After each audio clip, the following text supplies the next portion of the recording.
Am I the a-hole for not wanting my fiancé's ex-fiancé at our wedding?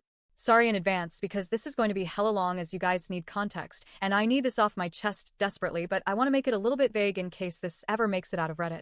I would hate for my partner to see this and figure it out before I get a chance to talk to them about it. So here we go. I want to start off with saying that I'm not sure if I've loved anyone quite this much before, and I've been married before, but never felt this type of compatibility and connection before until all that came crashing down a couple weeks ago.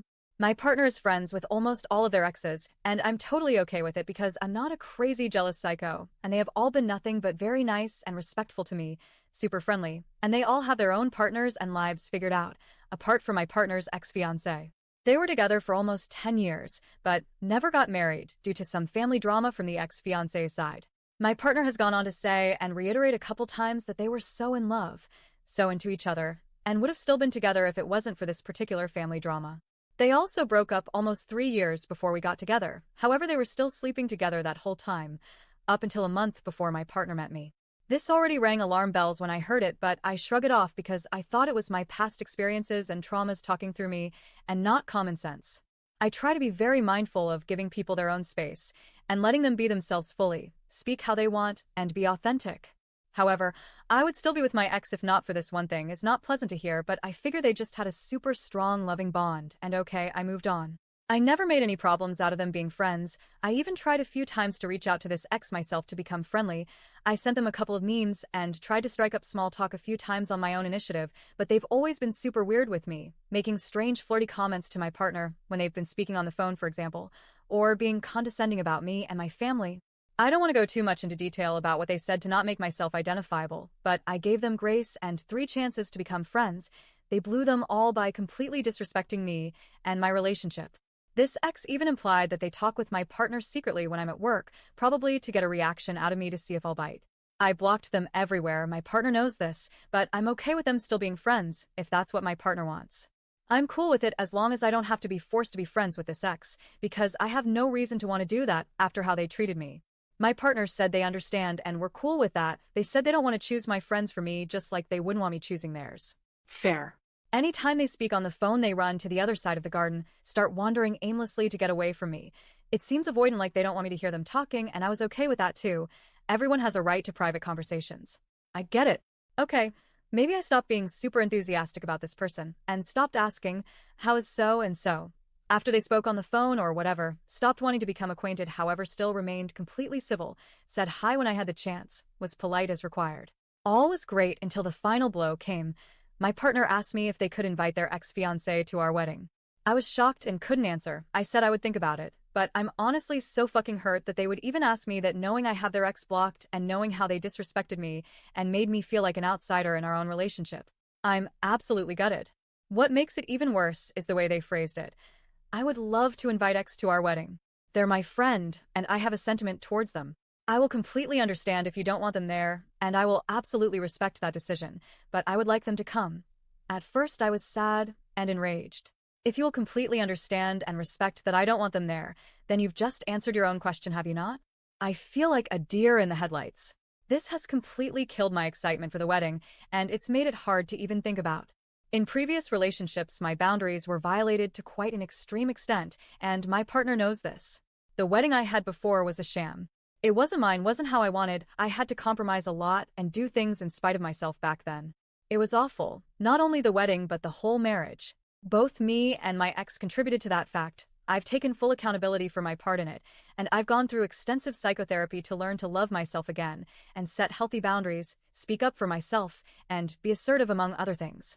I've been in that healthy space for over 3 years now. However, after hearing that question, I feel like I've taken 100 steps back, and the ache is so deep it's giving me cold feet about the whole wedding.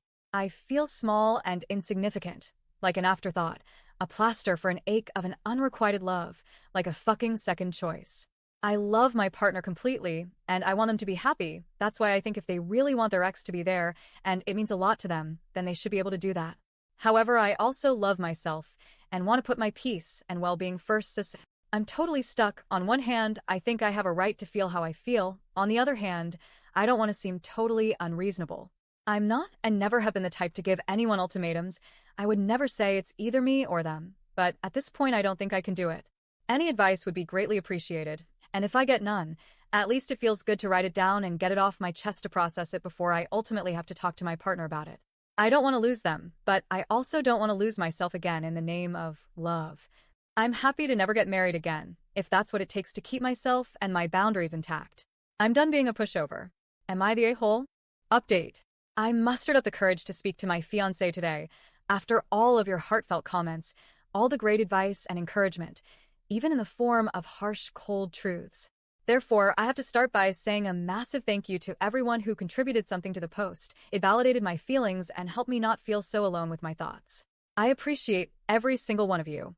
I couldn't sleep last night after reading a few of your comments. They were very hard-hitting and made me reconsider not only my behavior and thought patterns, but my values as well. Because although I had strong moral values, I was not upholding them at all by not speaking up for myself. That changed today. I woke up and knew that I couldn't hold it longer and had to let it flow out naturally, just like in my original post. I mentioned the disrespect, the lack of communication between me and the ex despite my previous gentle efforts, the stupid, flirtatious, and jealous jokes from her. I laid it all out on the table. My voice was shaking, but I got out everything I needed to get off my chest, and then some. In the heat of the moment, I even concluded with, "I love you so much that I want you to have the wedding of your dreams." I already had one that wasn't mine. I know how much that sucks, and I wouldn't want to wish it on you. That's why if it means that much to you for her to be at the wedding, then I'm willing to set you free and hope y'all have a very lovely celebration without me.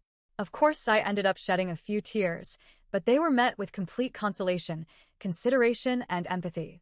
I was reassured, comforted, and I felt heard, which is what I desperately needed. As many of you correctly pointed out in the comments, I'm someone that always wants to be the most accommodating to the people I love. Sometimes even to my own detriment, which I was able to recognize again through this situation.